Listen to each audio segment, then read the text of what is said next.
millatning, butun dunyoning tayanchi bo'lgan insonlarni sog'lig'ini saqlash, mustahkamlash, ularning umrlarini uzaytirish, kasalliklarni oldini olish va ularga yangi umidlar bag'ishlash tibbiyotning muhim vazifasidir.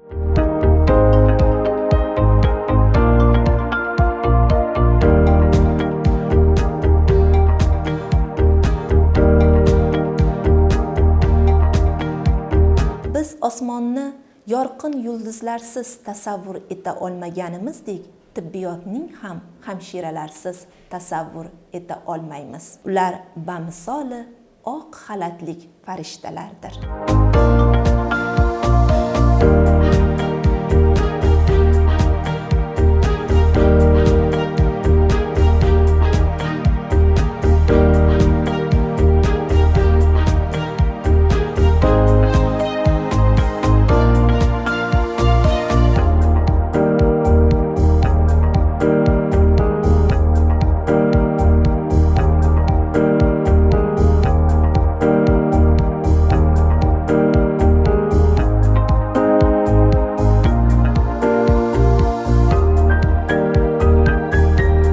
Shifoxonamizda ustoz shogird an'anasi alohida o'rin olgan.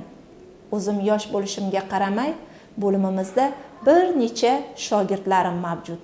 U shogirdlar ham o'zining tirishqoqligi, zukkoligi, bilimga chanqoqligi, tibbiyotni yuksalishiga qaratayotgan e'tiborlari meni juda quvontiradi.